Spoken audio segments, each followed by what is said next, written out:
And welcome everyone back to Nerd TV for an RSR Next Generation Cup Series race, this time live from the virtual Homestead-Miami Speedway, where the Best One Tire Cup Series drivers are going to take 135 laps around this mile and a half facility. Yesterday, we saw it during the daytime. Tonight, you get sunset, which I love this backdrop. We're going to get the sunset, that nice orange sky will be visible, and lots of sun glare for these drivers before the sun sets down below the track. My name is Jeremy Stanley, aka Jay Swifty, and to my right, of course, Jason Rockefeller once again camping out on the backstretch. What's going on, man? Yeah, except I'm at the wrong time of day from what it looks like. But I'm ready to go, man. Last night was an absolutely interesting race, to say the least. We saw a lot of guys get really, really loose here off these corners. I'm probably expecting the exact same thing tonight. But the track temperature is a little bit cooler than what we saw yesterday. It was around, 89, 90 degrees, maybe even 83. Track temperature is a little bit cooler, and as the sun starts to set a lot more into the night, obviously the temperatures are going to drop down. There's not going to be any sun. It's going to be like racing in complete cloud cover, except obviously you're racing in the night. So we could see maybe not as much tire fall off, but you did mention to me, Jeremy, too, only 2 sets of tires that these guys can change or have the option to change here tonight. And with how crucial tire wear has been here at this track within the last couple days that we've seen, these guys are in for a handful tonight for sure. Yeah, just in time for the round of 8 to play the tire strategy. One of the tracks that definitely is more important than others. And yeah, we started practice yesterday at 100 degrees on the surface. Right now it's only 80, so 20 degrees cooler. So that means speeds are going to be up a little bit. But I mean, like you just said, you got to watch out that tire wear. Don't utilize that excess speed and have to come down pit road before the halfway point in this race, or you might be a sitting duck toward the end of this thing. Playoffs here, the top 8 in this round of 8. Remember, there's only 2 races in each round here before they get to Phoenix. So Ryan Bean, 1 point lead over Nate Campbell. 3rd place, Blake Howell. 4th place, Brian Fine. 5th place, James Catrone. 6th, Brock Potter. 6th, Brock Potter. 7th, Harold Watkins. And 8th place, Andrew Little. And that is your round of 8 here this evening. Yeah, this is going to be interesting. We have tonight, and then we have Auto Club next weekend, or next week rather. 2 very, very vastly different tracks. You have this track, which has an abrasive surface, but drives typically like a mile and a half, but you have to run the top. But it's also multi-groove. We saw a lot of guys usually running that bottom side last night. As the run went on, you saw guys try to work in that top, Jeremy, but that bottom was just really, really gripped up. And honestly, I could see the top lane not even really being a factor tonight, just because of the amount of tire wear that we could see less, in the nighttime, obviously. And also the fact is, too, that the cooler temperatures, the bottom lane is going to be a lot more gripped up compared to that top lane. And we know yesterday that when you had 4 fresh tires, you could really make that bottom work. The middle could, pose a threat, but it wasn't really, that great of an advantage, obviously, compared to the bottom. Then you head to next week with Auto Club. Very, very, very interesting racetrack. One of my personal favorites. You can run the top, the middle, the bottom. It doesn't matter. That track is so bumpy with these cars. And obviously now that, NASCAR doesn't go to Auto Club anymore ever since, obviously, now that they've started that, the reconfiguration per se. So we have iRacing for that. And I'm looking forward to these next 2 races for sure. Yeah, able to keep the classics on the service. That's what iRacing is really good for these days, bringing back the legacy stuff and keeping it for that matter, and able to scan tracks that were in existence back in the day, but able to use some data and bring it to real life, kind of like North Wilkesboro. You mentioned the guys are all over the place. Yesterday, top lane was working for a couple, but mainly we saw the bottom and middle lanes working really well. But that was the daytime. This will be the nighttime. So grip levels being up, I don't know. It's a fixed setup, so they can't tweak their car to what they want around this mile and a half track. So they kind of have to figure out where the setup works best and then utilize their driving skills to the fullest extent to get around this place at a quick pace for their entire run here. We got to the last second or 2 in practice, and it looks like one of the playoffs drivers, Blake Howell in the 26, winner from 2 weeks ago, is going to get P1 here in this practice session. Yeah, that's obviously a great start for here in the round of 8. For Blake and the fact that Ryan Bean is right behind him too. Those are two guys who were really, really fast the last 2 weeks. Remember, Blake Howell, Ryan Bean made contact, wasn't happy with one another. Blake Howell went on to win the Roval last week. Ryan Bean had that 50-point deficit due to the penalty from the late race contact. After the checkered flag had flown, they gave him a 50-point penalty. He was last or like 11th on the playoff grid coming into Vegas, and he went out. I believe he won the first stage or the only stage, and then he went on to win the race. So two guys who are probably going to be the two to contend with here tonight. We know how good the Stealth Motorsports guys are. We know how good Blake Howell is. This race is going to be interesting for sure. This could show who has the speed here these next 2 weeks. Yeah, 100% here. We are focused on qualifying. We're going to take our faces off your guys' screen, and we're right on board the number 26, Blake Howell. He's coming through turns 3 and 4 right now to open up his qualifying attempt, and I would imagine a lot of these guys tonight are going to be utilizing the first lap to get warmed up, and then full send it on their second lap. Yeah, probably. You're going to want to ride that high side, obviously, on your out lap, and then when you come to the green, you want to make sure that you're really just trying to get into the corner as hard as you can, hit that apex perfectly, let the car get back up to the wall, but don't let it happen too quickly, or else you're going to scrub off a little bit of speed. You see Blake right here. He's not right up against the wall, so I don't know if this is going to be the best out lap for him. He's going to take this green flag right here at the line, and he's going to head right down to the bottom, just like we talked about. A little bit early entry for him, rather. He gets a little bit loose, actually, right there on the bottom side, drifts all the way back up to the wall. It looks like his car is kind of a handful right now. So very interesting to see the fact that he's getting this loose right here with fresh Goodyear Eagles in qualifying. Again, kind of misses this bottom side. I don't think Blake Howell is going to end up on the pole right here. We saw, he was fast in practice. We'll see where he is here, right here at the line, though. Gets to the line at a 33.028, so it's going to be 0.3 of a second slower than his qualifying, or practice time, rather. Shifting our gears to the number 99, Kevin Ruff. He's going through turn number 1 and 2 here. His first lap was a 33.46. So second lap here, we'll see what he's got. And yeah, it looks like a lot of them are going to utilize the top half to get their tires warmed up, get that momentum sustained through turn 4, and then they're going to take a stab at it on the second lap. And you saw the 26 getting pretty loose overall. It's the fixed setup, so you don't know how the long runs are going to go if you don't have too much practice, so you kind of have to take care of the tires. But this is the first time they probably really put it on edge here. So let's see what Ryan Bean, one of the fastest guys in the RSR Next Gen Series. Let's see what he can do here. Yeah, I think he's probably going to be easily a top 5 driver, but he just doesn't want to obviously get down to that corner like Blake Howell did. But here he goes. He's going to take this green flag, ran that outside lane. He's actually going to run the top lane here again this time around, and he's going to be riding that high line, not all the way up against it, but getting down to that bottom seam right there on that top side. It actually got a little bit loose on corner exit, so we'll see where this 26 is, or the 28 rather, is going to be here at the line. And by the way, Rusty Modesty went all the way up to the top of the charts. Great run for Rusty for sure in that number 6 machine. 32.929, about 100th faster than the field. And that time by at the line. Ryan Bean slots in the 16th spot. And you can see him right now just running that bottom side, trying to make sure that this second lap is even faster than that initial lap. Use the outside lane on the out lap, use the outside on the second lap. That's technically something you really do see at the mile-and-a-half, Jeremy, especially in the official stuff, for myself included. You would usually throw away the one lap by running up the outside if you could run it, and then that second lap, you were just on the bottom trying to make it the quickest time around. 100% there, and just looks like qualifying session is not as fast as practice was. Ryan Bean's second time is a 33.020, clocks him in at 4th place. Kevin Ruff, we saw him cross the line for lap 2. He moved up to the .000, 33 flat, puts him 3rd place.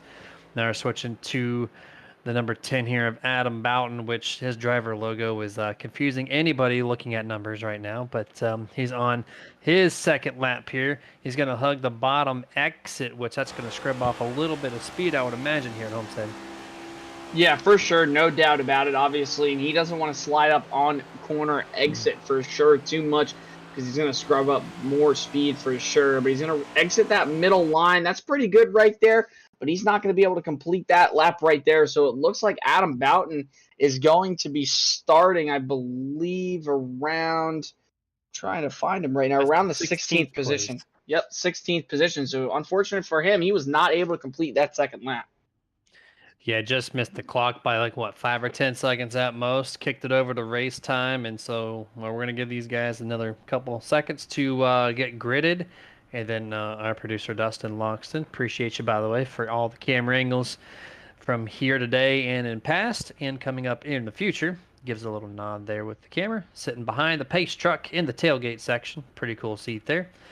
And we're going to have him start walking down pit road for tonight's running order here for the JSXL Construction 200.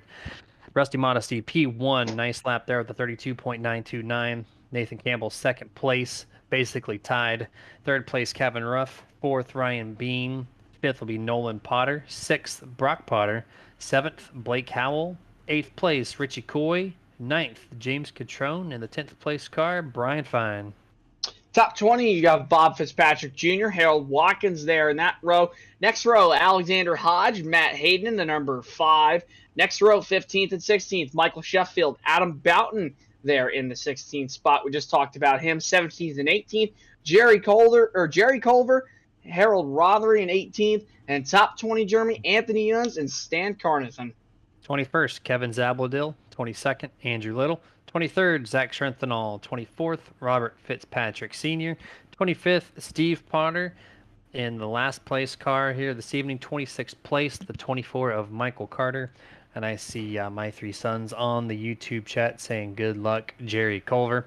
So Jerry's got his very routine crowd out there on the YouTube chat cheering him on there in that number 13. And it's night racing, Jason. We don't get too many of these every year when we broadcast, so I'm going to enjoy this one. Yeah, definitely, for sure, obviously. And it's cool to always see a night race. We're so used to,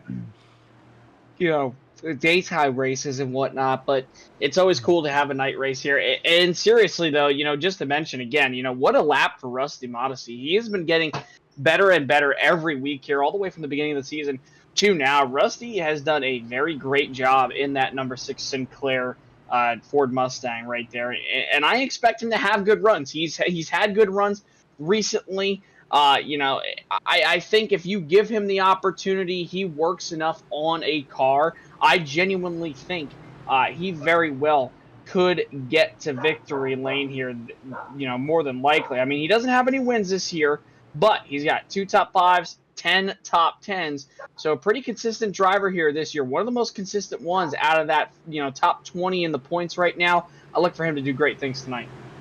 Yeah, there's only 5 names on that board that has multiple digits in the top 10 category, and that one driver, that number 6, Rusty Modesty, is one of those 5. Pace car is down, and the green flag is out. The JSXL Construction 200 is officially underway. The 45, Nathan Campbell, gets a nice push there down the front straightaway from his teammate Ryan Beam as they head off into turn number 1. They like to take the early 3rd and 4th groove here around this track. Rusty a little slow there to the center of 1 and 2. He's going to have to lift a lot there. And the 45, the 28, they set sail P1, P2 right now as they go 3 wide into 3. Yeah, and 3 wide racing, no doubt about it there, as you see right on the outside of Blake Howell, Nolan Potter nearly losing it on the entry to turn number 3, but everybody gets it back going. And Jeremy, because of that grip, I think probably all over this racetrack, not only are we going to see that bottom, but that middle lane could be something we could see. I think that's why we're seeing guys run up at the top too, is because there is grip up there. You can run it compared to the daytime like we saw in yesterday's FTSR race. So Richie Coy, for a guy running the open setup stuff, this is completely different for him. Thick setup, and plus it's a night race. He's going to have his hands full tonight for sure. He can basically take no notes from yesterday other than how much tire wear is on the bottom versus the top and at what speeds, so he can kind of pace himself that way, but everything else is different. So he's got a handful to kind of figure out how to tackle this track here this evening. The 28, the 45, a little bit of breakaway. Kevin Ruff still P3 corner exit, turn 2, top 4, single filed out. Now Rusty Modesty is already back to 5th place as he's contending with the 24, or the 34 rather, Nolan Potter, which takes that spot. So he looks like he's going to take the easy early approach here this evening. Yeah, definitely. No need to risk obviously fighting for positions so early on and risking wrecking yourself. If he feels like he needs to just drop back a little bit, no harm, no foul. I'm sure he wants to stay up at the front, but definitely not the start he wanted for sure. Trying to run the bottom. You see Blake Howell there up at the top of the racetrack. Oh, and he actually brushes the wall off the corner. So we're gonna have to see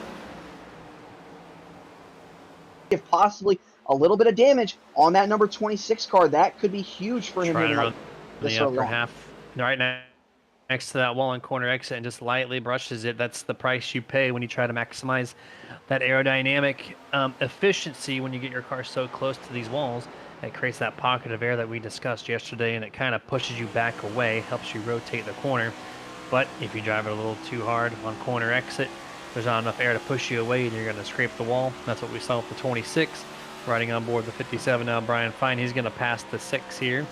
And then now he's got his eyes set on the 38, James Cachone, through 3 and 4.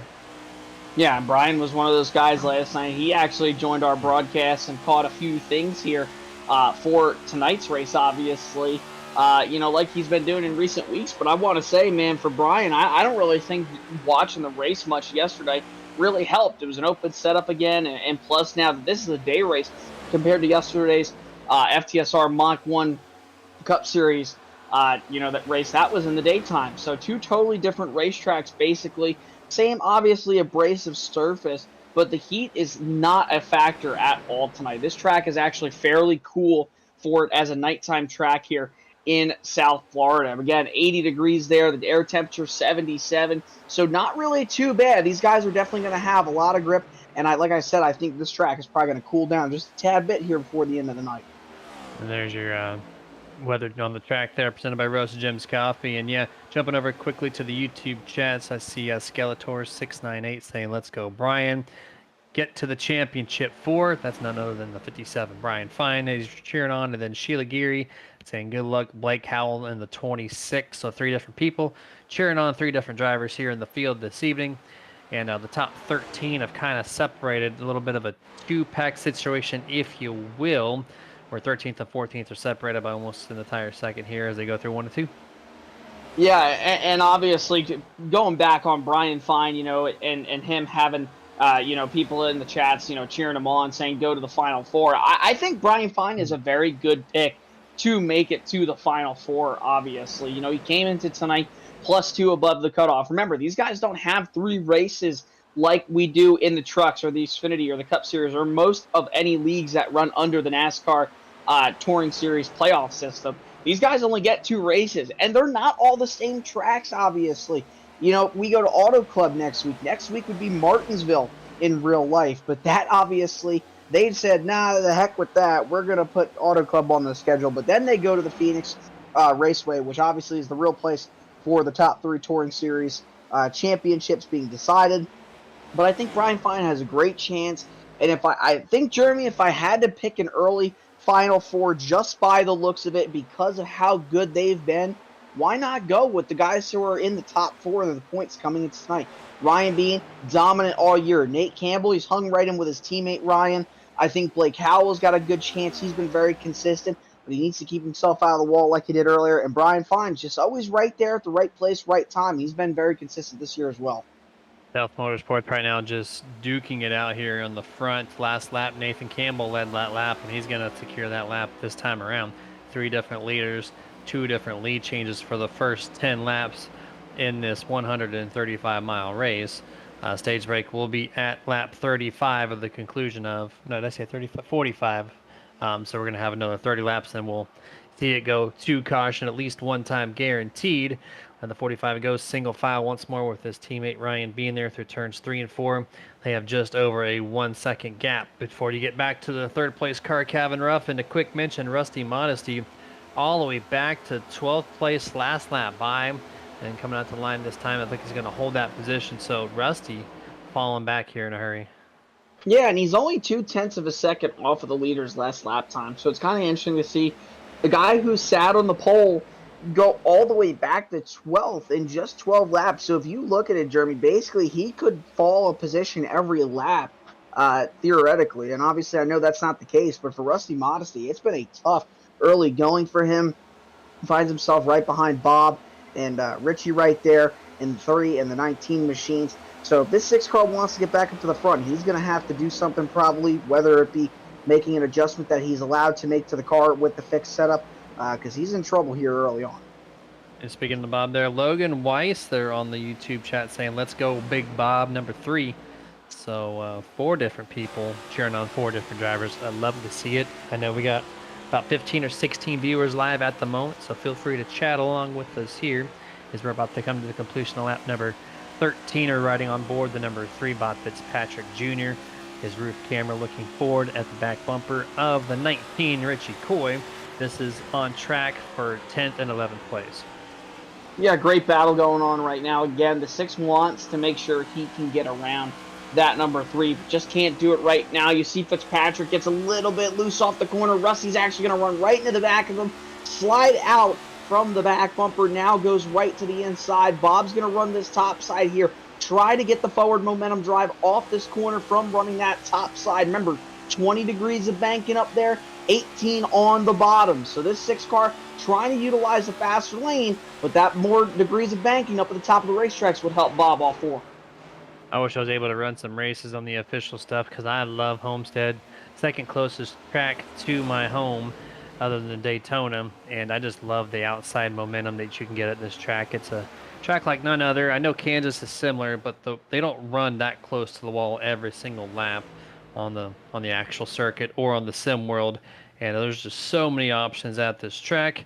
And even at a fixed setup, you know, it's kind of built for one lane, but at the same token, you're seeing like these teammates right here still side by side. This is like 10 laps straight here, Jason.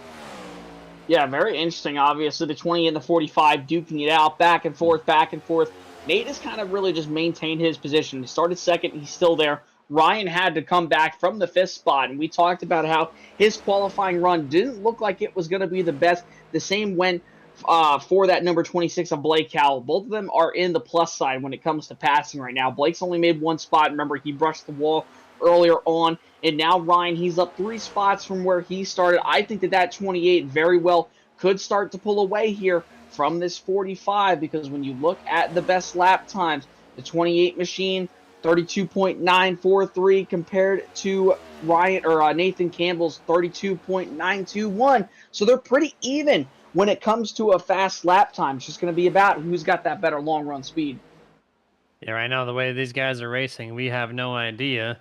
We could see this 99 Kevin Ruff at any moment in time to start, you know, gaining a 10th, gaining 2 tenths per lap, and quickly gobble the 45 and the 28 up as they're continuing to run side by side right now. 28 Ryan Bean still has the preferred lane on the top, utilizing the 4th lane close to the wall to clear. 45s we're still focused on. Kevin Ruff, 3rd place guy right now.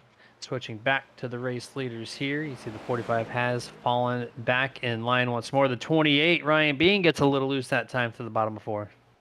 Yeah, good recovery by him, though, to be able to slide up, and good job by Nate to recognize the mistake made by his teammate there on the exit of 4, but they're still going right now. I think Ryan's kind of struggling just a little bit right now, but he was just a tad bit faster than Nate last time around, despite getting loose off the corner. And here comes Nate back down to the bottom. He'll head down, left rear quarter panel, utilize the 18 degrees of banking compared to Ryan Bean's 20 degrees that he's referencing up at the top of the racetrack. They're going to be side by side once more across the stripe, and Ryan Bean gets that forward momentum. He'll lead that time by the line.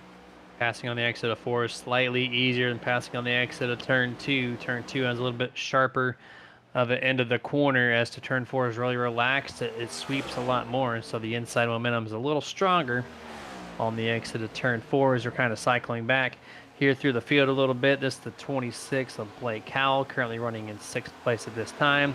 Dropping back a few more spots, all the way back to the number 6 car, Rusty Modesty, who did fall back to, I guess it was 11th place, and he's kind of stationary. He's plateaued. So what's good news for the 6 is now he's trying to look to the inside of the 23 Harold Watkins. That must mean that 6 has maybe got that long run setup finally engaged a little bit as he's starting to make an attack to get back into the top 10. Yeah, here he goes down to the bottom of Harold Watkins in that number 23 machine off the corner. And Harold needs a good night, just like Andrew Little and Brock Potter, also James Catrone. The 23 right now struggling just a little bit on speed right now. He's only up one spot there as he gets passed by Rusty Modesty all four. He'll get that forward momentum back. But then you go back, Andrew Little all the way back in 18th, man. He's only up 4 spots from where he started. It's not looking good for him, obviously. He's going to need to do something probably if he wants to get back up there to the furthest field. Yeah, 100% here. These guys are just kind of cruising around. We see a little bit of puff of smoke. I think that's just the game. I thought I heard something on the radio chat about a wreck. And 68 of Andrew Little came on the radio saying, I thought I gave you room, but I didn't see too much of any car contact there between those two guys on the track. So might have been something on the service side that I did not catch anyways. But we're starting to see some moves happen. The 19 and the 23 Harold Watkins, he's going to move to the bottom. At the same time, Kevin Zabadil is going to move to the inside of the 68 and the 7 here. So passing attempts happening in multiple spots on this track at once right now. And to touch on that 17 to Kevin Zabadil, remember last week, Jeremy, he stayed out for an excessive amount of laps late in that race, trying to pull some strategy out of the hat, rather, and unfortunately just didn't get that late race caution like he wanted to. It went green. Ryan Bean able to rotate back up to the front, got that victory, and for the 17, it just wasn't enough, and he was not able to pick up that victory. So don't be surprised if you see Kevin Zabadil try something later on in this race, possibly once we get to these closing laps. If we have a situation or scenario like we did at Vegas, we're going to have to pit during that last stint of the race, possibly. Maybe the 17 will try to throw something at it again. Yeah, no kidding here. It's when we get to close to the completion of stage 1, we'll see exactly who has the short and long run, and they can adjust their racing line accordingly to try to attack and make up ground on stage 2. I'm still kind of focusing on this battle for just outside 10th place. That's the 11 of Alexander Hodge, 3 of Bob Fitzpatrick, and the 6 of Modesty, as they're riding through on multiple different cars here around this track, because now we're 25 laps in, 20 laps before the caution break, and these guys have not let up. It is Homestead. They are a little spaced out, but there is a lot of different packs around this track that are 2x2, and it's exciting to see here. Yeah, definitely exciting to see for sure, obviously. Let's take a look here at this track map for just a second, presented by iRacing iFlag. Already 26 laps in, Jeremy. We're already seeing this race start to get a little bit spread out, as here we go. Here comes the 4 of Brock Potter. He's going to the inside of Kevin Ruff. So for Kevin's short run speed, maybe starting to fall off. We're seeing both the Potters start to catch him right now. One's already passed him. One's about to get to his bumper. Oh, and by the way, here comes Brian Fine in that Fine beer machine. He's coming up to this front right now, looking to the bottom of that would be Nolan Potter in the 34 into 1. Run that really outside lane there, getting to the center apex, and drives it back down the track just a little bit to straighten out corner exit. Something we saw from a few drivers last night. I think that's 57 of Joshua Johnson in particular, as we did that rear camera facing forward at the outside wall, and getting close to the lap number 30. And so tire wear is setting in, but Jason, I have not seen too many cars so far with major handling issues to this point. Oh, we really haven't. And honestly, I had that in my race notes, is that, would we see guys in the early going, cause cautions? Remember, last night we saw a plethora of cautions early in the race. In fact, we had one big one. We had 2 little wrecks. It was a handful in the first 20 laps or so. But we haven't really had the same handling tonight. Lots of guys get loose off 2, but especially off turn number 4. That could be something to watch still. But these guys, whoa, there's a little bit of contact there between Brock Potter, or rather Nolan Potter, Kevin Ruff, and Brian Fine there off turn number 4. But you can just see the handling starting to give away a little bit, but not drastically like last night. Yeah, 100%. We're going to shout out the series sponsor right now, Best One Tire and Service. So if you're looking for a one-stop automotive repair and tire shop, Best One Tire and Service helps you get new tires, tire repairs, and auto service you need from the people you can trust. Check out their nearest location to you by visiting bestonetire.com. You're seeing Kevin Ruff here on the bottom now. He's looking to go maybe through this middle here as Brian Fine backs up his entry, and whoa, there you go. There's some handling for you, Jeremy. The 99 super loose in the center of 1 and 2, and look at the amount of ground he loses to the 57 and 34 on the exit of 2, all the way to the entrance of 3. He's still trying to work in that top side as Blake Howell starts to gain closer and closer to his rear bumper. Brian Fine, he's trying to do all he can to maximize his points. Remember, coming into tonight, he held that 4th and final spot, but only by 2 points. So these stage points here are going to be crucial for him. Listen, I just had to talk about handling issues, and they appeared out of nowhere. Saw the 3 above Fitzpatrick. He got on the radio, apologized to Rusty getting checked up in front of him. At the same token, you're watching the 34 as well. So just a couple cars all of a sudden showing those handling issues, and we're looking at the 82 of Stan Carnathan, who was way off track onto the road course section of this mile-and-a-half speedway. And on our TV replay, we're going to try to, or at least caught the tail end of it anyways. We're going to see if we can get any more of that. Yeah, very interesting there to see what happened with the 82 machine. Going to take one more look back at the Nerd TV replay. He's just going slow, and by the looks of it, just got loose, Jeremy, just from the start of it, right when we were VCR rewinding that thing. You just saw him right there, loose off 2, and oh, that is a shot to the left side door. And you had to imagine, Jeremy, that probably caused a significant amount of damage to him. Probably wasn't able to make it back. Got the meatball flag, and more than likely. And look at that wheel all the way out to the right, and the RPMs were going down, man. It just goes to show you how loose it is off that corner. Still seeing an eventful out here as Dustin was producing an amazing shot of the 82 hitting the inside wall in his shot. The 28 Ryan Bean got loose in the center of turn 4, hit the apron, and allowed the 45 Nathan Campbell to pass. So now a new leader once more, Nathan Campbell. So that's about a 5th or 6 different lead chain amongst 3 different cars. We're going to see right now the camera, the 28 just get loose there, hits the apron part of the turn 4, comes back up the track. Didn't lose too much ground, but was enough for the 45 to regain the race lead. Yeah, definitely interesting for sure, to say the least there. And you saw the 28, he got a little loose, but guess what? He's right back to that bumper now, entering 3 and 4. The 45 all the way up against the fence pretty much, got a little bit loose through the center, enabled Ryan Bean to cross back over down to the bottom side of this racetrack here, and now tries to work for this lead as he heads back down to the bottom in 1 and 2 with just about 10 laps to go in stage. Excellent racing for these guys right now for the race lead, but they're still racing all over. I saw Matt Hayden, the 5, got some wall glue in turn 3 and 4. He's going to lose 2 spots to the 7 and the 1. They go back single file. It looks like the 3 of Bob Fitzpatrick. He's now going to take a look to the inside of the 6 Rusty Modesty. Getting to turn number 3, dives it in just a little heavy. Able to temporarily make the pass clear. The 6 has the preferred lane here, but not going to be if Bob gets a great run. He's going to go single file into the front stretch. Yeah, but crosses back over now down to the bottom side of the racetrack, entering 1. Nearly contact was made off turn number 4, but hey, they're keeping it going right now. Down into 1 and 2. 3's going to rip the top side here, and that 6 trying everything he can do to run that bottom, just not enough as Bob gets that runoff too. Yeah, gets him clear by a car length or so here. The 82 of Stan Carnathan has backed out of tonight's race after that heavy damage on the inside portion of the backstretch wall.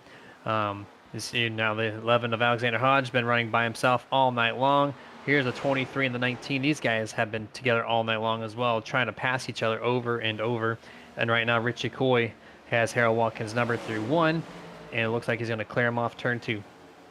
Yeah, and Richie's doing a great job utilizing that outside, but the 23 machine still trying to put some pressure down on that bottom side, just not enough yet to be able to clear him. Maybe he can here off turn number 4. He will, but Richie goes for the crossover down off the corner.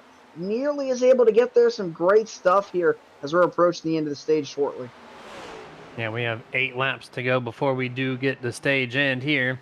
The 23-19 still hashing it out. One of the best races on the track other than the teammates for P1 and P2.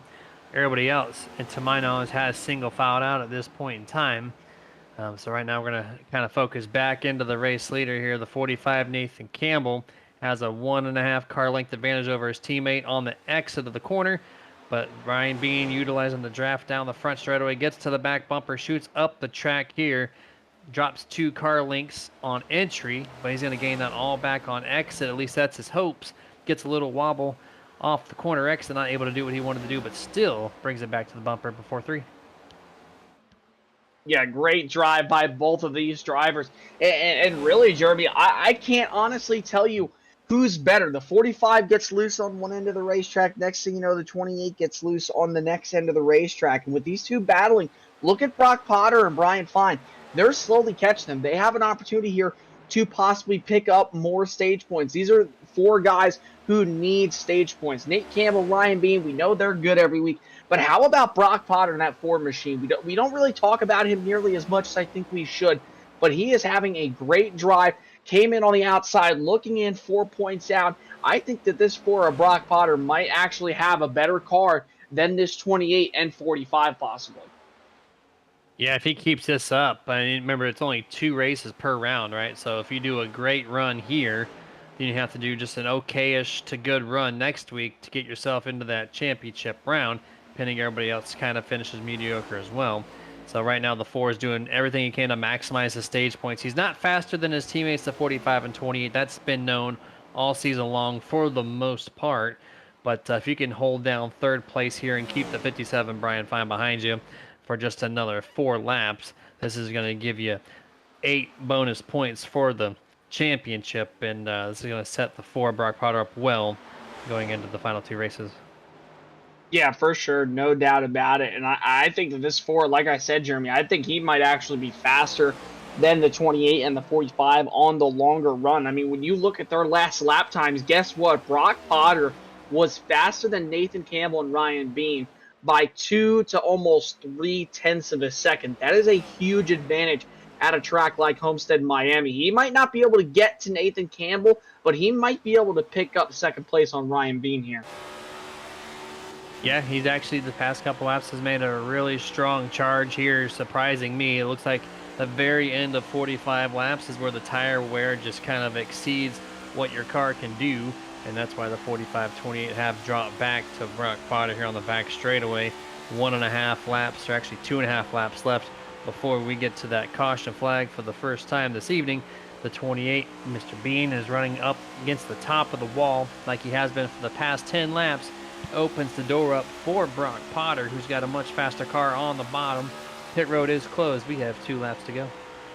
Yeah, some great battling right here, and I can't believe I'm going to say this for Brock Potter. I just said I didn't know if he was going to be able to get there. Well, guess what? He is right there to the back bumper of Nathan Campbell. Slid right up in front of that 28 machine. This 4, he's going to get the line taken away from him by Nathan Campbell. Great piece of driving by Nathan to recognize the 4 utilizing that bottom. But look at the run the 4 got off the corner. Still hanging tough with them, even though that probably took all the air off of him. And here he goes for the final time through 1 and 2 in the stage. Who's it going to be? The 4 to the inside, the 45 trying to stick up to the outside. Ryan Bean right there in tow as well. Nathan Campbell has no grip for the 4 of Brock Potter. Ryan Bean's going to make a great charge to the bottom. We're going to go 3 wide here. Puts Brock in the middle. The 28 has not run the bottom in multiple laps. He can't do anything with it. The 45 slaps the wall just a little bit on the outside. And Brock Potter saving the tires for the very late run in this first stage and is able to secure 10 points for the championship, which is huge for that 4. So awesome run there by Brock Potter to do so. And what a race there, Jason, for the final few laps into that stage. Yeah, that was crazy. I mean, Nathan Campbell and Ryan Bean were in a zip code of their own by almost 3 seconds, pretty much. And then as the more they raced side by side, lap after lap, oh, and what was that right there? I'm pretty sure you saw that too. I thought I just saw a car stopped up on the top side of the racetrack in 3 and 4. See maybe if what happened? Nothing but retaliation, I would say.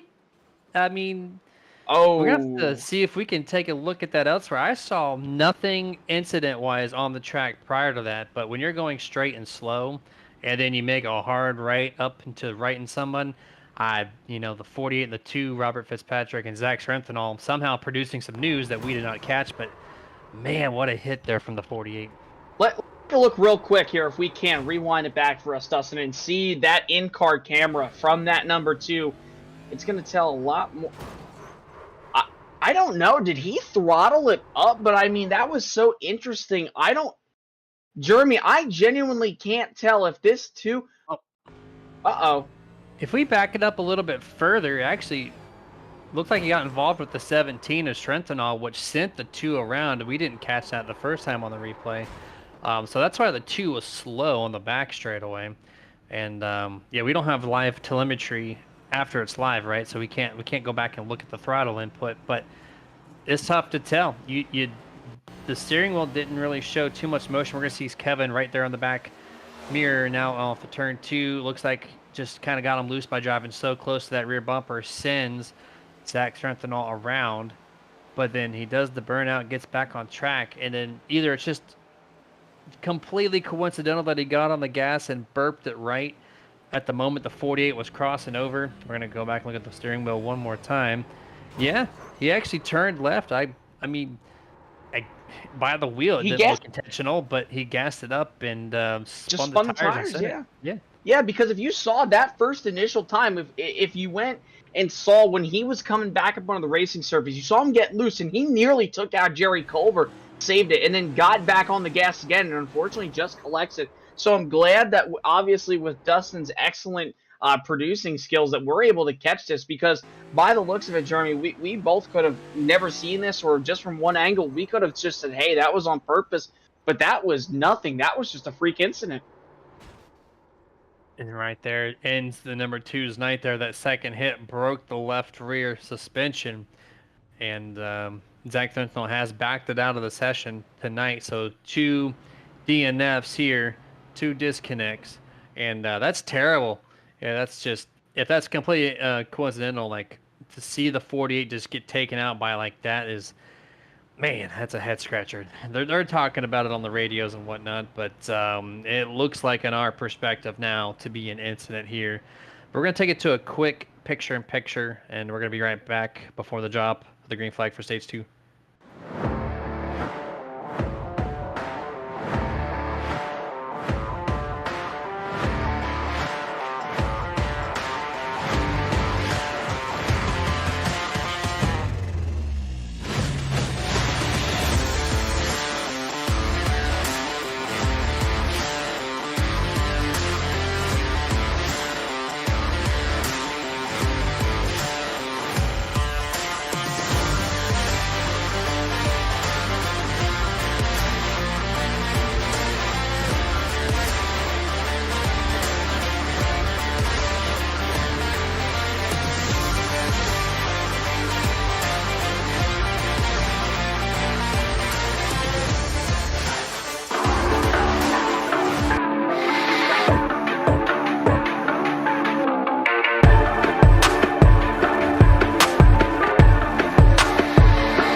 And back to full screen here as we got a quarter lap left before we're going back to green flag action for stage number 2. Going to be restarting this race on lap 51. Scheduled distance is 135 laps. That's going to be 86 to go at the line here, 85 rather. And it's waiting on the green flag to fly. And the number 4, Brock Potter, does resume as your race leader. Gets an excellent start over the number 28, Ryan Beam. Jumps out to about a car length and a half on that 28 before even touching turn number 1. 45. Nathan Campbell's going to try to pass his teammate here completely before corner exit, not able to do so. So they're going to go side by side here. 4 gets about a 3-car length advantage down the back straightaway. Brian Fine resumes in 4th place here. He's currently up 6 spots from his starting position, 51 laps to go. Yeah, great job for the 57 of Brian Fine there, trying to work that bottom side. Brock Potter was able to get out ahead of these guys, obviously, with that stage win. As you see, the 99 or the 6, one of those guys hit the wall coming off 4, but the 4 of Brock Potter holding these 3 drivers at bay. We know how good the 28 and 45 are on the short run, but if you race somebody, we already saw, Jeremy, that you can really shred those Goodyear Eagles up. This is a really tough position for Brock Potter. If it were me, you know your car's fast on the long run, but you also have the scent of fresh air. As you see the 34, Nolan hits the outside wall there in the center of 3 and 4.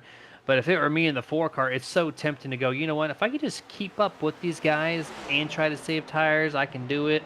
But 9 times out of 10, I try it, and I fail in the long run, and it goes bye-bye, and I drop back further and further in the field.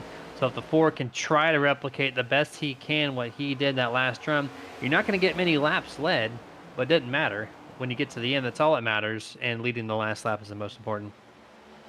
Yeah, definitely. I mean, you could be a guy who's out here all day and running second, and the next thing you know, you could lead that last lap. That's all that matters. I mean, the stage points are just a plus, but I mean, winning is what all matters. You know, I mean, I know it's corny to say it, but you know, if you ain't first or last, it really is the truth. I mean, and that's really how it is. You know, we talk about the winner, we say, oh, good run for this guy, good run for this guy, but you know, second guy is the first loser. You could run second all night long, and then you could be a guy who just passes somebody on this last lap. That's all that matters. And for Brock Potter, I think he's sitting pretty right now in 3rd, but it looks like he's going to lose 4th here to Brian Fine in that 57 down the front. And I tell you, us being nerds, we can get away with those kind of comments there. Make the movie quotes all day. More than welcome to do so. Seeing Brock and the 26 of Blake Howell, they're both going to run right up against that wall there in 1 and 2. And look at this speed difference. You can't really tell, but he just moves Brian Fine out of the way with that 5-mile-an-hour differential off corner exit. Brian did not expect that. He got forced back to the bottom here. They're 3 wide. Cavan almost makes contact to Blake Howell, avoids the contact. They go from 3 wide to 1 wide on the front stretch. Interesting there going into 3 and 4. You saw those guys 3 wide, able to maintain, and it's all because the 99 had a guy on his door and caused him to just get really tight through the center on exit. Thankfully, they keep it straight right now. Oh, spin back straight away. The 3. Oh my goodness. Holy crap. What a save by Bob Fitzpatrick Jr. Save of the night. In my book, hands down, nobody's going to beat that right there. Wow. Dustin, our producer, if you want to queue up the Get a Grip award there, I don't care if it says Lucky Dog or not on it. That number 3 earned that one. That was an impressive save here. You see him slide up, slide job. James Catrone says, boop, not today. And then that 3 somehow was all but gone. And then just look at this handwork here, keeping the wheel straight as he's doing a 45-degree slide, knowing exactly how to control this thing. And the side force of the next gen plus the skill level of Bob Fitzpatrick keeps that car going straight. Excellent job there. Yeah, I mean, this 3 machine, you see him sliding up, and really what does it here, Jeremy, is that the 38 has no time to react. That 3 should have been overcorrected. But, wow, I'm baffled. What a job by the 3. He gets that Martin Sports Get a Grip award. Scratch off the Lucky Dog words there. That was interesting there. But holy crap, what a save by the 3 machine. Yeah, and Skeletor 698 on the YouTube side saying pucker factor 20 out of 10. 100% there. Math 200%. I will take it. That was easily the best save I have seen in the 2023 season on the virtual side here on iRacing. Yeah, that was very interesting to say the least there, and I think you might want to put that pucker factor up to a 30 out of 10 for sure, because Bob Fitzpatrick Jr. was probably doing just that. But as they continue to battle, look at this gaggle of trucks, but cars up here through 3 and 4. What a slide job by the 45 of Nathan Campbell right in front of his very own teammate. And looks like Ryan was not that happy with him. Gets really close to making contact with him down the straightaway. And they go back to 1 and 2. This opens up the door for Brian Fine to have a huge run here down this back straightaway. Gavin does a slide on Blake Howell, too, for 4th and 5th place. Blake moves to the bottom real quick, almost clears Gavin entering turn number 3. And I love when the team says, you guys can just have at it. I do not care. And so that's why you're seeing these teammates 1 and 2 running each other like they're not teammates. Not at all. So it's providing some excellent coverage here as Dustin fires up the drone. And he's going to fly over the race leader. He's going to probably turn this thing backwards. And we're going to see this entire top 10 all within one camera shot here. Excellent racing here halfway through this race. I think Dustin just took off Barney the flagman's head there heading down the front straightaway because he about went right. He don't say that. He went right through him there, heading down the front straightaway. But some excellent racing there just a couple laps ago, even now though too. And notice too, and one driver who's made his way back up, and look at him go, Rusty Modesty. They're in the 7th spot all the way back up, and he was mired all the way back around, what, 17th, 15th earlier? Now finds himself up in that 7th position. Great recovery for him. He's looking to try to make a pass here on your stage winner, Brock Potter, to the inside. He goes into 3. It looked like Barney was motionless there on the front straightaway last time by, so I think Dustin was correct in our ear with his statement. Or at least are you, Jason, rather. But, yeah, the 6 has kind of figured out how not to drop back further through this field. So he's going to remain in a very wealthy spot here in 7th place at the line this time as he's side by side with stage winner number 4, Brock Potter. They're duking out there for 6th and 7th place. And it looks like momentarily the top 3 are nose to tail here. Really all the way back to James Catrone right now, Jeremy. All these guys are only separated by about 2 seconds and 2/10 right now. So it's fairly close up there at the front. Every one of these guys has an opportunity to make a pass. Look at them. They look like they're like spread out, single file, old pack racing back at Talladega and Daytona back in the late 90s right there with the single file racing they're doing. They're just so tightly condensed and packed up together. You see multiple drivers trying to use multiple lines. You see the 34, Nolan of Potter. He was up on the top side. Meanwhile, here we go. The 45 is going to be up on the top side, entering 3 and 4. 28 nearly put a slider on him. The 45 had to lay off the throttle, exiting, or rather entering turn number 3. But on the exit of 4, he's trying to get a run. It's just not enough, and Ryan Bean goes back to the point. Campbell made a crucial error there, I believe, in my eyes, in turn 3 and 4 there. Instead of getting that clean air on the nose for downforce, he put half of his nose behind the 28's car, and it tightened the car up and could not make corner exit. Now he's going to be following suit behind the 28. 3 car lengths separate these two, going through turns 3 and 4 this time. As back behind them, these guys are getting really racy. I think they're 3 wide and 1 and 2. Right now they're 2 by 2. That's the 4 of Brock Potter and the 26 Blake Howell. They just get it figured out there as they all kind of single file themselves down the front straightaway, other than the 19 of Richie Coy and the 30 of James Catrone. I don't know what happened to Rusty Modesty because we were just talking about him running 7th. Guess what? He has fallen all the way back to that 12th position. And last time around, he ran significantly slower than most of that field. So maybe an update or rather a replay we could see on that 6 machine because he has fallen off the pace big time. Nearly a dozen, or not a dozen rather, but nearly half the amount of spots that he had are now gone practically all the way back in that 12th position now. As we jump to the Nerd TV replay, we're going to take a look here. Saw the 6 check up a little bit there to avoid contact with the number 4, slides back in, and then you see the 34 Nolan try to make the pass there, but looks like it was just very careful racing. Avoided the contact. There's the looseness there in 3 and 4. It's going to send the 34 in front of Rusty Modesty. Got really close to the exit wall there of turn 4. And within that point in time, everybody else single filed out in this camera view, that is. Some really good racing here. Those are 3 wide, it looks like, once more just behind these pack of cars.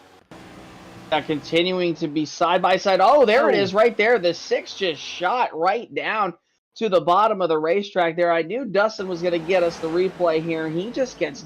Oh, no, some contact. Nolan Potter comes off the wall there And then unfortunately, that air transition just goes right across the 6's nose. They make a little bit of contact right there, and that 6 just goes right into this infield. This is going to be a hard hit like Stan Carnathan had earlier. Oh, and it's right at the opening, and it's going to be a hard sledgehammer hit for the 6 of Rusty Modesty. You got to think, Jeremy, that car probably has a bent toe length, but he's so far maintaining in that 12th spot. I have no idea, Jason, how he is maintaining only 6 seconds back of your race leader, at least that last time by. That hit should have broke anything on that left rear side of that number 6. We saw the contact with the number 2 of Carnathan when the 48 hit his left rear. It broke it entirely, and I think that was at a slower speed. He, like you said, power drove the wall, and he's still running. He actually was 0.3 of a second faster than your race leader that last time by. Wow, that's absolutely crazy, actually. No doubt about it. I mean, I don't know how he did it, but hey, he's still running 12th. That's all that matters. But it looks like Ryan Bean here, Jeremy, starting to settle in a little bit in that lead now. Up by his teammate now over a little bit over half a second here. But again, we saw this happen earlier in that first and only stage. Now with this run going to be all the way to the end, will we see a yellow? What will it look like if we don't have a yellow when green flag pit stops do in fact, or if they do in fact happen, will the 45 be better on the long run? Will this number 4 be good on the long run like he was in that first stage? We'll have to find out here as the laps tick down. Yeah, we're getting semi-close to the halfway point of stage number 2. So what we're going to do is jump into picture commercial break, and we'll be back with you guys shortly before the pit stops happen.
And welcome back, everybody, to the JSXL Construction 200 here at the virtual Homestead-Miami Speedway. Couple incidents there when we were in picture-in-picture mode. You saw one driver go around there off turn number 2, and it was the 11 of Alexander Hodge there, Jeremy, and he just whips it right around down the back straightaway. No caution, though, since it's below the apron. That's the fourth car I think we've seen off the corner exit of turn 2 with a very similar slide. 2 people have hit the wall and 2 have not. Thankfully 11 did not there. As we kick it back to live, the 23 Harold Watkins looking at the inside of James Catrone here as we're approaching lap number 82. And we're on lap 82 rather. And 23 is going to take a dive to the inside here. And that outside right now in turns 3 and 4 is just kind of falling off a little bit. Harold does make the pass there, but 1 and 2, that outside still really fast. Yeah, and also, Jeremy, too, when we were under picture-in-picture mode, guess who took the lead back away from Ryan Bean, that being his teammate, and he pulled out around to about 3 to 4 tenths of a second. Oh, Ryan Bean sideways off turn number 2. He's able to save it, though. One hell of a save by the driver of the number 28 machine. Got right there, scraped the wall off the corner. He might hit the wall here. No, he doesn't. He's able to keep it off it. That allows Nathan Campbell to drive away. But look who's found his way back up into the podium position. Brock Potter with that super-duper long-run speed we saw, Jeremy, at the end of the first initial stage. He is coming to the front in a hurry. Well, if I'm doing my math here, there was 45 laps in that first stage, right? They hit caution. They went back to green flag around on lap 51, and here we are almost 40 laps into this run, so no surprise that the 4 is back in contention here for the race lead. He's just doing it a little bit earlier than what he did in stage 1. He's looking to the inside of Ryan Bean this time. Direct heat. Looks like the 28 will get him at the line this time, but I think the 4 is going to be able to clear Ryan Bean here on lap 85. And Jeremy, I think you're probably more than likely going to see some guys probably come to the pits here within right here at a lap 100. Here's one driver already taking the opportunity to come down pit road. That's Michael Sheffield, one of the guys who was running up in the top 15. He'll bring that WSDV Chevy Camaro right to the stop of his drivers right now, taking 4 tires and fuel. Absolutely key here at the Homestead-Miami Speedway. Remember, these guys only have 2 extra sets of tires, Jeremy, so this is going to be interesting to see which one of these guys can hold off the longest and make it. Remember, they only get 2 sets of tires. They definitely took 1 at stage break, and right now, if they're coming down now, that means they have to maintain these tires for 50 laps around this track, which we know that's a tough task all in itself to try to remain a little competitive. But only 2 cars have come down. I think the number 1 and the 17 did about 10 laps prior. Outside of that, most others have just stayed out at this time, as we're probably the next 10 laps is going to put us right at the halfway point, and that's where we're going to see a lot of drivers break down coming down pit road, knowing that there hasn't been any real cautions on the track. The only one officially presented has been the stage 1, even though there was a wreck at that same token. So, with that being said, give it about 10 laps, and we're going to see a lot of these guys come down pit road. The question is for me here, Jeremy, before we take it to the pits, obviously, is 2 things. 1, will this 4 of Brock Potter pass Nathan Campbell? It looks like he might here in just a second, looking down to the bottom of him, while Ryan Bean, in the meantime, tries to go up to the top side, and Brock was about 2 to 3 tenths of a second faster than Nathan Campbell a couple laps ago. That last time around, Ryan Bean faster by about a 10. So these 3 guys here, Jeremy, are all very stout. And then obviously you have Brian Fine right back there. He's just hanging around. But my question is, out of these 3 to 4 drivers up in the top here, you see the 28 loose off turn number 4, will one of these guys outside the top 3 to top 5 try that undercut? It's a decent chance. They see that they have the long run speed, so it's really hard to go, you know what, I'm going to give it up, get the short run, but then give up my long run, which I know I have, and it's doing well for me. So to see the undercut, you might see 1 or 2 take it, but it's a hard position to give up, knowing that you have a faster car on the long run, which a lot of drivers love to have. I see 1 car coming down pit road right now, so that's the 3rd car on the lead lap anyways, as we're on lap number 90. That's the number 54 there, actually. driver Anthony Younes. So he's now officially 1 lap down with that pit stop there. See some damage on the right-hand side of his car from a wreck previous in the race. But the 28's really falling off with that really loose handling car. You saw him, he called it out last lap in turn number 4. And the 4 is just 5 car lengths now over the 45.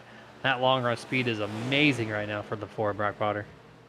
Yeah, that 4 machine is just on the rails right now here in these 40-lap runs. And you think about it here, Jeremy, too, will this 4 car be as good once they do come and take 4 tires for the last time? Because you're going to have a little bit shorter distance if you do pit at lap 100 or even a couple laps before it. It's going to be a shorter distance than this run is going to be, obviously, and that first initial stage, which was 45 laps. So will the 4, with having that super duper long run speed, be able to get back to the front if some of these guys do in fact leapfrog them? That's going to be the question. Yeah, that window's open. We're coming up to 40 laps to go now. These guys have been on the track for 41 laps, so we're at the halfway point. So any moment, we're going to see that undercut. At least one person is going to try it. There is no question. I do agree with you there, but we just don't know who will try to do it. Is it going to be inside the top 5? That's probably the only person that's going to make any gain to try to win the race, or at least get closer to winning the race. Because outside the top 5, the guys are 6 seconds back plus. So to short pit 5 laps is not going to do it for you. So you're going to have to see the 57 of Brian Fine, maybe, just maybe the 26 of Blake Howe to come down first. Yeah, and you're seeing here comes Cabin Ruff down at pit road in that best one tire machine, all the way to the attention of his pit crew here in this 3rd, 4th stall right here. That would be the 3rd stall. And look at this racing right here for that 2nd spot. 3 wide for a slight moment off the corner. Back to 2 wide. Blake Howell battling side by side with the guy he had an incident with back at the Roval. So these two, they know how they're going to race one another in these playoffs. They've already basically stated that, but they learned their lesson from the Roval. I expect them to probably give each other a little bit more leeway, but if it comes down to it, don't be surprised if these guys are duking it out at the end of this race.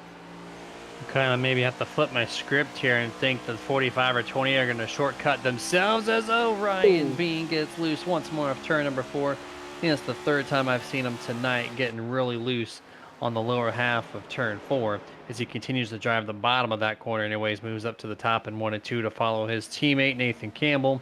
It looks like a lot more of a steady car. He's probably going to need to keep his car up there to not get so loose, as there is just a touch bit extra grip on that upper lane here.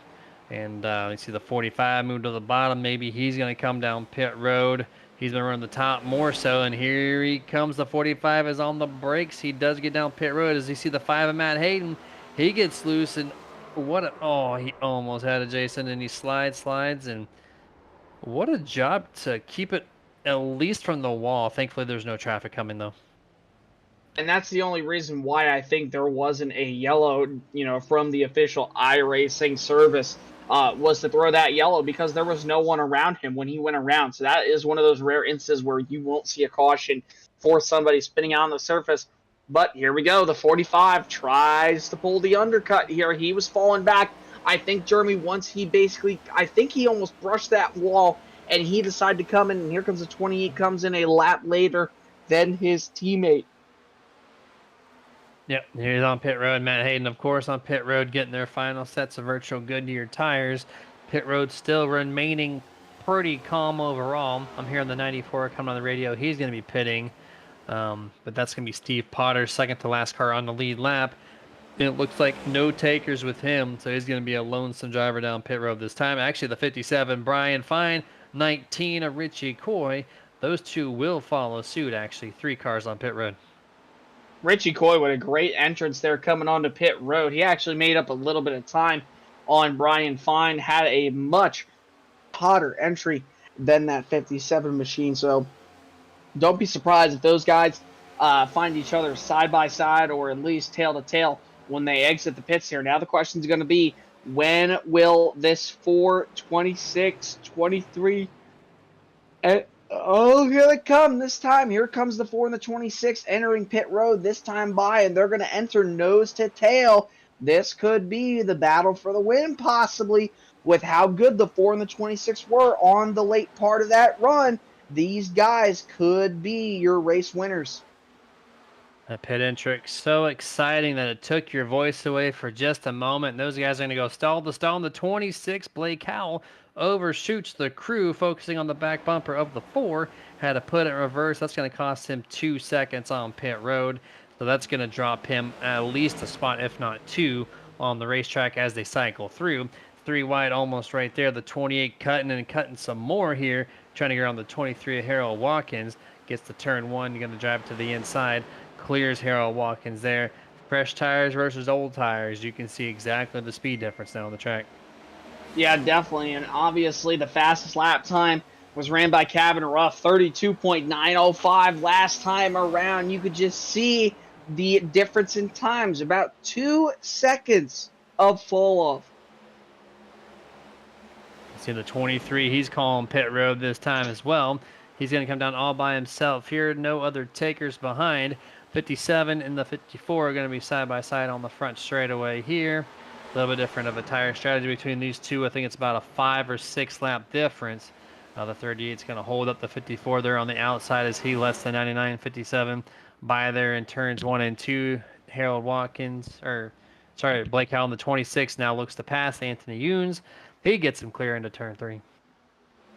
Yeah, and he gets him clear into turn 3. And look at the 38 of James Catrone right up in front of Andrew Little there off the corner nearly, or not Andrew Little rather, but somebody who was a lap down, I believe. That is, yes, Anthony Younes.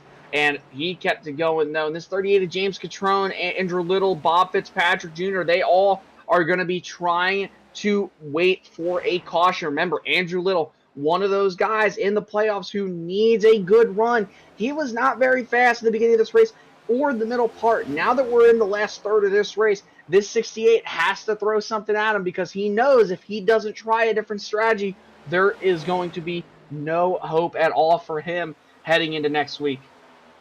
Some of the top 5 right now have tried this multiple times throughout the year, especially that 38 James Catrone. I know 2 weeks ago, I think it was, we were really harping on how he was staying out so late into the run. And, 54, Anthony Younes gets loose right in front of him. No contact has been made. They pass him. We're all clear. But the 38 stayed out, I think, 20 laps plus more than the leaders who came down pit road. And we questioned it, why? And then a caution came out. And we're like, well, this is exactly why you try this strategy.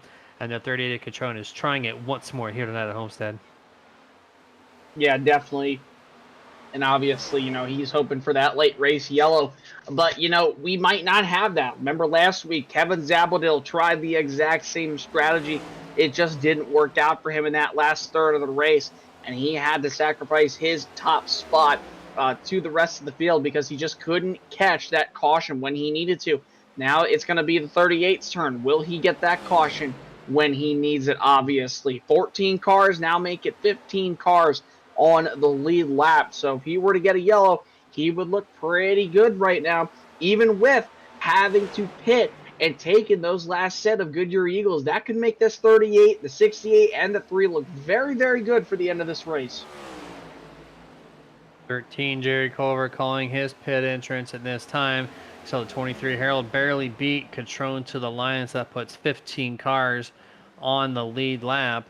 And they passed the 13 of Culver there. He's going to be heading his way down pit road. Second place right there, the 68, Andrew Little, running 4.7 seconds back last lap ago.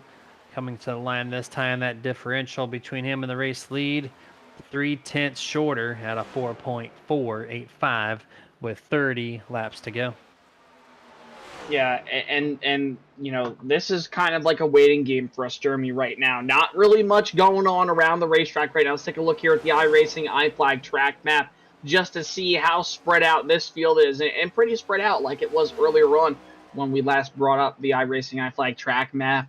And you see, obviously, the 38, the 68, the 3, they are running their own speed. There's the 45. He's the first car on those pressure tires. Then Ryan Bean right behind him by 3 seconds. So We don't know exactly how this race is going to play out. All these guys pitted at different times. The question is going to be is who can maintain this run the longest, or could we have something be thrown out the window like the strategy and completely have a late race yellow that can enable this 38, 68, and 3 to be right in that catbird seat? Yeah, if they can catch a caution, which at this point, minus that one wreck at stage end, there's been nothing but single car spinouts hitting the inside wall, which is off the racing surface. So the caution might be very minimal of a chance to actually happen, which is not going to play in the favor of the 38 as he gives the bump to Anthony Younes down the back straightaway here on lap 108, coming toward lap 109.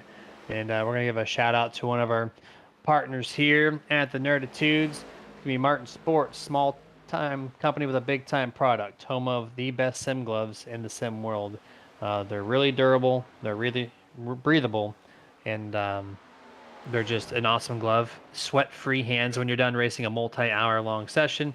So if you're looking to pick up something like that, or if you want a fully customized shirt that has some of the best customization period on any websites, the website is looking pretty cool where you can kind of do what you want with any jersey design that you have.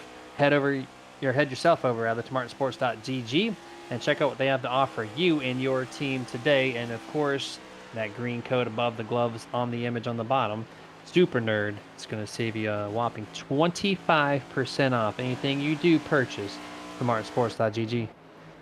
I think Scott Martin needs to give that 3 of Bob Fitzpatrick Jr. a set of Martin Sports gloves after tonight, because I still can't believe, Jeremy, how well he was able to save that race car. And you think about it, had he not have saved that car, Jeremy, he is not in contention to go for this win like he is right now, banking it on strategy. But one guy who's not banking it on strategy anymore, he finally gave in. James Catrone falling victim to the late race strategy, trying to come down pit road. He's not going to get that caution, he feels. Maybe the 68 and the 3 could catch a caution here pretty soon, but by the looks of it, with everybody being spread out, I just don't know if it's going to happen. He gives up the race lead. You saw this, the white and green number 7 of Rothery coming off pit road. He gave up his lead lap to make that pit stop on lap 110. Your new leader, 68, Andrew Little, who has a 6-second lead over the number 3, Bob Fitzpatrick, last time at the line. So we're cycling through. It's a 68 and the 3, and that's it. Everybody else has made their pit stops. So very shortly, we're going to see those 2 cars come down pit road. Definitely, no doubt about it here. And I would expect the 68 and the 3 to come in here within the next 3 laps or so. They've gone a very, very long time on that tank of gas. And also, their tires are completely shot. When you look at Nathan Campbell, he is back now to Bob Fitzpatrick Jr. by almost now. It's running him down. He just gained an entire second. And, well, because of that, here comes Bob Fitzpatrick. He falls victim now. So Nathan Campbell back by 8.5 seconds. Last time around, 34.36 or 7.6 for Andrew Little. For Nathan Campbell, in the meanwhile, 33.196. So you can just see that tire fall off is crucial, and he is running a 2 and 2/10 faster a lap than that than that 68 machine. Watch this 38. He just came down pit road to give Andrew the lead. Watch the speed difference on new versus old tires when they're 50-plus laps old. You see him catch him. He was about 10 car lengths back on the back straightaway. Catches him on the front straightaway. Drives by him on the top like he is sitting still. And before they get the corner exit, he's already got a 5 car length advantage and about 10 mile an hour difference. And you can just see the gap increase and increase so quick. And maybe this is the sign for the 68 to go, it's finally time for me to hang this up. But nope, he's going to run the middle groove. And you see the number 11, Alexander Hodge, Jason. He's coming down pit road. Yeah, it just hasn't been a night for this 11 machine. Spun out down the back straight away when we were on our last side-by-side. So he's coming in for probably what would be his final stop of the night, taking 4 fresh Goodyear Eagles. And the 3 machine still on pit road. You got to think to yourself, Jeremy, probably a speeding penalty on that number 3 when he entered pit road. 68 calling himself down pit road this time. I do believe I heard from the radio, and he's really slowing up, and he's coming down pit road this time. The last car to cycle through, And he's going to give up the race lead to Nathan Campbell, who has himself a 2-second lead over his teammate, 28 Ryan Bean. And then 3 seconds back of that, and then number 4, Brock Potter. They have some catching up to do. 20 laps to go this time. And now this is going to be a game about who has the tire management and strength within their car for these last 20 laps. Obviously, this is going to be a sprint to the finish. So what could benefit a guy like Brock Potter, Brian Fine, Blake Howell is obviously a yellow. The only one who is in at least reaching distance for the time being is Ryan Bean. But even with that, he's still over 2.5 seconds back. He has got a lot of catching up to do. And I'm just surprised that he did not, really, he's not really that close to the 45 like we thought he was going to be, Jeremy. I mean, you look at the pit lap difference. They're only 1 lap separated, and Nathan Campbell came down pit road a lap earlier than Ryan Bean. So it just went to show you how much pitting early meant with just having 4 fresh Goodyear Eagles on your car for just 2 corners. I went back and looked at the number 3, and 20 miles an hour faster than posted pit speed limit. 70 miles an hour at the line, and that will put you at a 40-second hold from iRacing, and that's why he is now 2 laps down, 19th place this time. Heartbreaker there for Bob Fitzpatrick, obviously, with the incredible save of the night. And, he definitely deserves himself a pair of comfortable fitted Martin sports gloves for sure after that save. But besides that, tried that strategy, just not going to be his night here. So, again, just waiting to see who is going to be able to hold off the longest. Can Nathan Campbell hold off Ryan Bean? Will somebody surge light in the going? We'll just have to see. Galator 698 saying, "Let's go, Brian. Get that clean air and catch the leaders." Well, he's not catching any clean air as he's putting his nose behind the number 4 of Brock Potter, which Brock is a really fast car in the long run. So if you're going to trail someone, you might as well make it the number 4 because he knows what he is doing to set himself up. But there is also 17 laps to go and 5 seconds to be made up. So at the same token, you kind of just can't hang out right there. You're going to have to pass the 4. He tucks in, does not make the move, pushes Brock down the front straightaway, gets into turn number 1, does not release him in the wake of that car. Poor Brock gets pushed tight there in the center, but once more, the 57 does not relinquish the back bumper. Blake is faster than these 2 guys right now. I mean, he has caught them from a few car lengths back, and you see him trying to run the bottom. Brock Potter thought about going down to the bottom, now finds himself nearly 3 wide. The 57 slid up the racetrack, and Blake Howell almost gets the 2-for-1 special here, but he's going to be able to slot right in between those guys. I think Blake Howell very well could have a car possibly to catch that 45. It's just going to be about, will he have enough time? He was about 2, almost 3/10 of a second faster last time around. Maybe this 26 has some for the race leaders as he works to the bottom of the 4, entering 3. Passes the 57 and the 4 here in just a lap or so. And that's going to move him up to P3 on the boards. He was 5 seconds back last time by, crossing the line after passing both of these guys as the 4 Brock makes the move to the bottom. While making the passes, he still gained almost a half a second rather, so that's going to put Blake Howell 4.5 back of the race leaders, but now he has to contend Brock one last time, clears him on the back straightaway, and I think that's all she wrote for Brock Potter for the time being. Blake goes to the bottom, secures that position. Oh, the 13 getting loose right in front of the race leader, 45, Nathan Campbell. And I don't see where the 13 went at the moment. Down the blue part of the apron, able to keep it off the wall, potentially, and anybody else. So we stay green. Yeah, great save there by the 13 of Jerry Culver here. We're going to take a look at the race replay. Just super loose. You see him ripping that top side right there. He's up and into the wall, gets that wall glue, spins it, and oh my goodness. You give him getting turned about 3 feet earlier, he is going to hit those barrels like your boy Kyle Larson did, Jeremy, back on Sunday. That was awfully close for that 13 machine. Wow, that was awfully close right there for the 13 machine X4. Yeah, that was so close, and fitting enough, you switch it to the Valvoline car skin, Dustin. Nice job there. My boy Kyle Larson on Sunday hitting that wall with that similar paint scheme But thankfully, he did not. We stayed green, of course. And the 45, Nathan Campbell, 2.1 seconds over his teammate, Ryan Bean. But Blake Howell, since the last time I talked about it, I think 3 or 4 laps ago, has gained an entire second on this lead pack, this time at the line. As we get the updated times, looks like Blake Howell is going to be 3.3 back, and we have 11 laps to go. The math puts him close, but I don't know if he can make the pass. And if you look at it, Jeremy, it's not like his strategy was far-fetched like a driver like Harold Watkins who pitted 5 laps later. Blake Howell only pitted 2 to 3 laps later than these guys. So the fact that those three laps difference makes all the more difference for that 26 machine. You look at the last time around, he was faster than those guys, Jeremy, by 2.5 tenths of a second.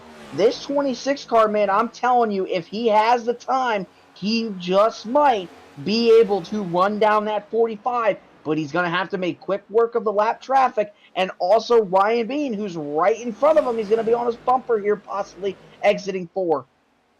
Isn't it weird how we get to the end of these seasons and every single time at the very, very end, everybody inside the top 4 or top 8 are all racing each other within the top 5 of these races. It just really goes to show that the playoffs does count, because you see who the fastest are, and they showcase at the very end of the season.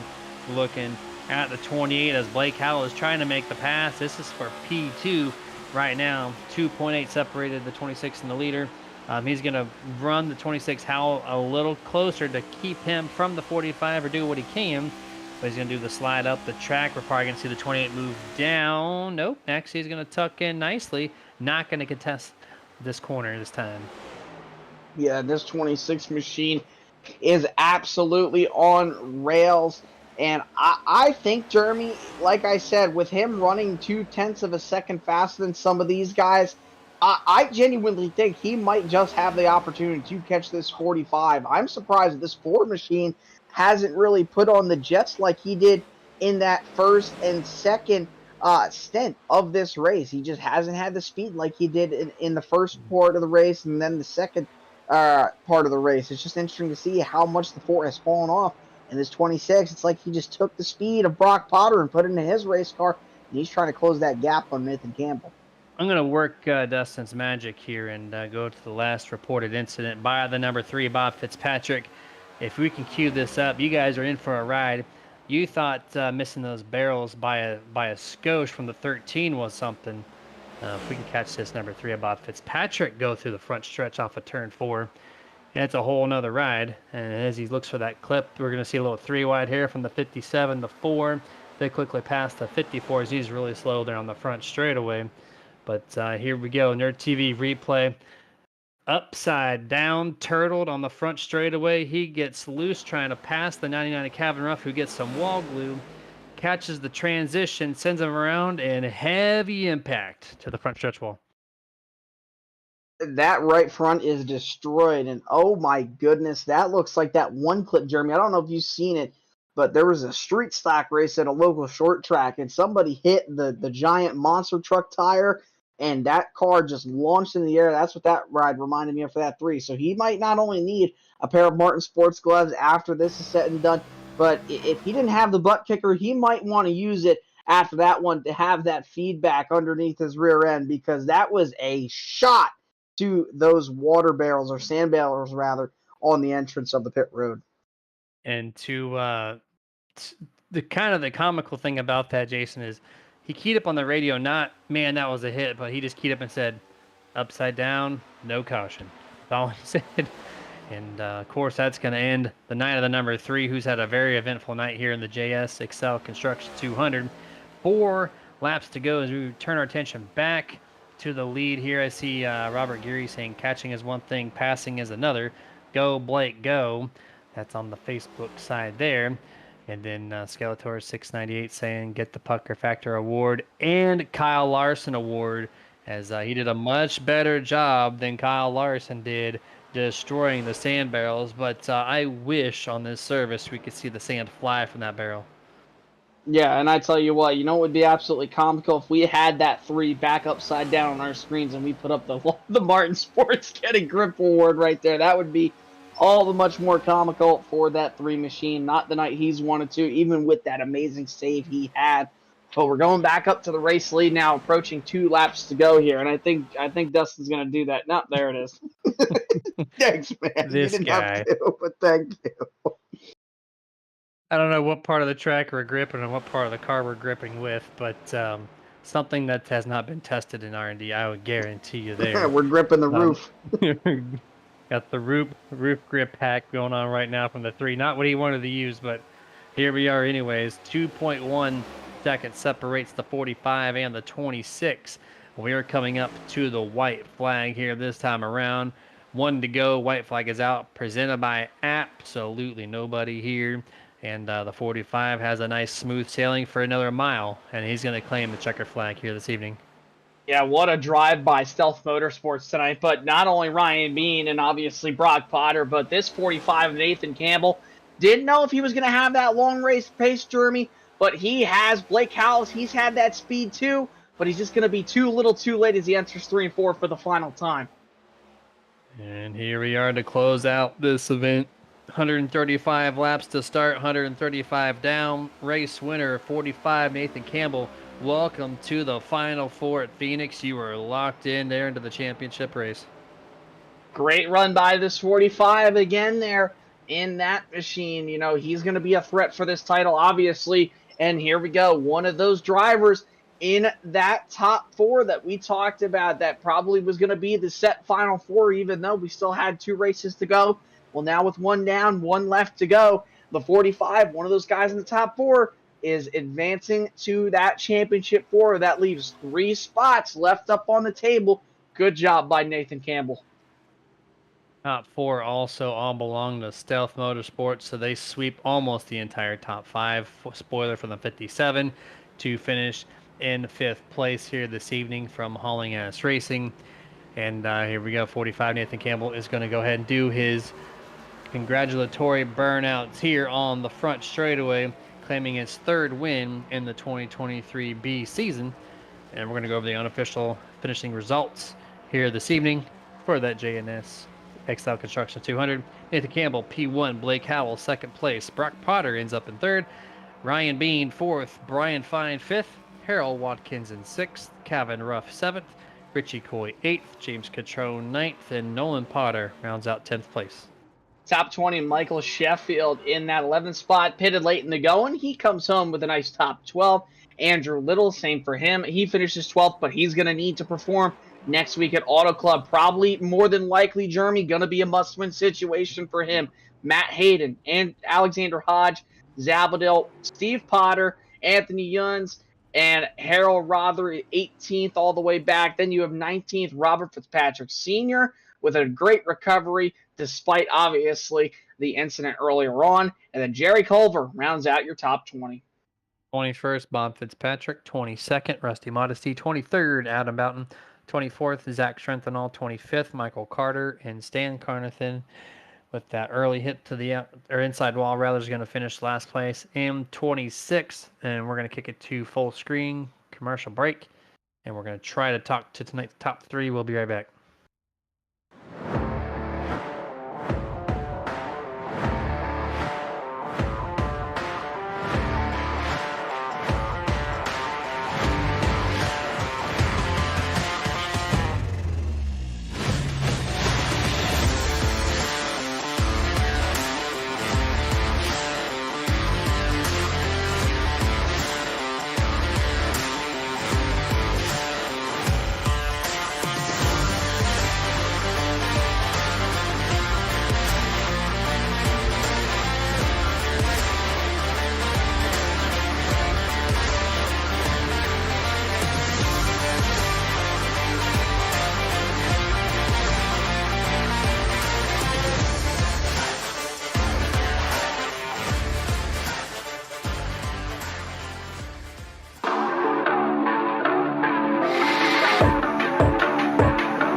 And welcome everyone to the Martin Sports Post Race Show. We're going to talk to tonight's top three. First person up and ready is the number 4 of Brock Potter, who had a great run all night long. Brock, do you have a copy? I'm here. Hey man, you came into this thing 6th place in the .7 out, and you won stage. You got 10 bonus points there. Excellent job on that, and you brought it home in 3rd place. So this is going to give you a great setup heading to the final race of the round of 8 to get yourself into that championship 4. How do you feel like your thoughts are getting into that Phoenix race, going for the championship? Honestly, it's never somewhere I thought I'd be.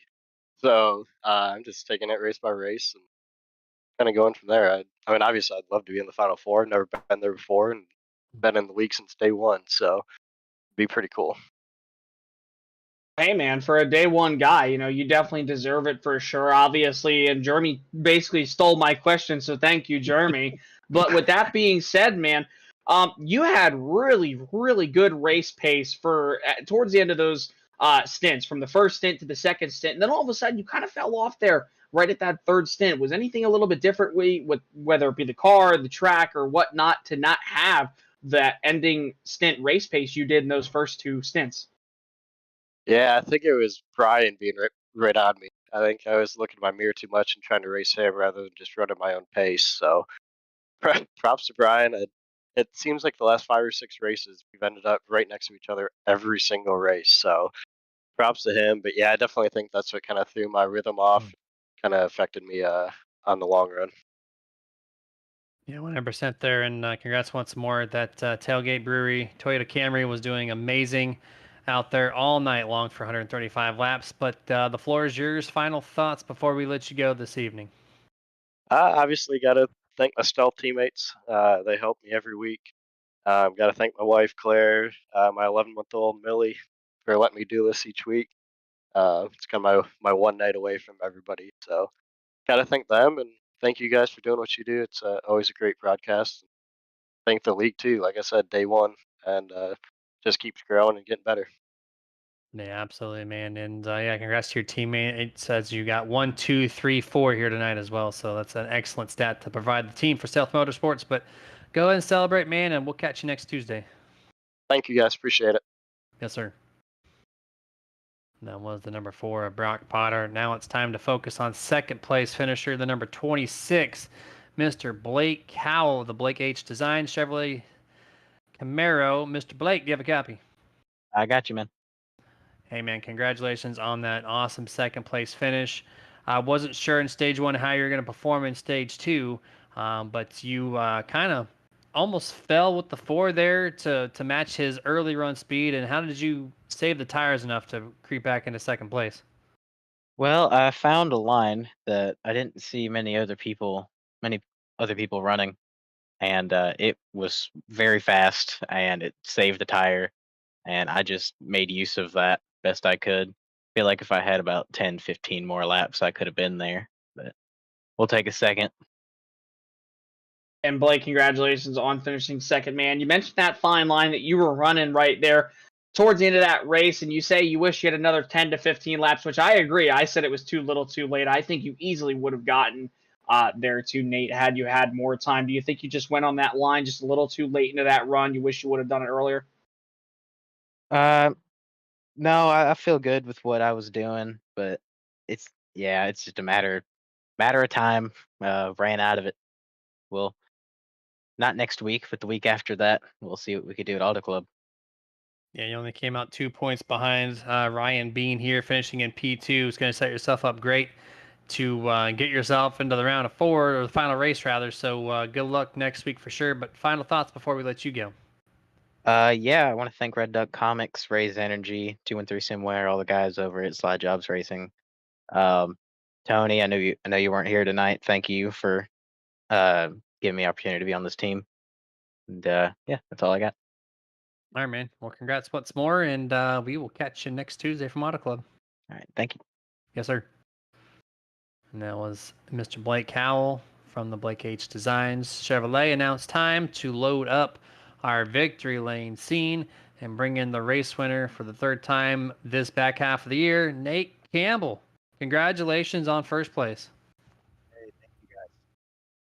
Your mic's a little low. I think I can work with it though. There, the drive, man. That you and the 28 all race long were just back and forth, back and forth. I think I showed appreciation multiple times throughout the race of how you two can be on the same team but race each other almost not kind of like you hate each other. I know you don't, but you were just so much back and forth. Slide jobs here provided an excellent show for everyone watching here on Nerd TV tonight. And the best part of this thing yet, you are locked into the championship 4. What are your thoughts now going into Phoenix? Yeah, this one definitely feels really good. Feels really good beating being at his home track. So anytime I can beat him like that, it's gonna feel amazing. Obviously, he's a great driver, and I was really impressed with Blake's run there.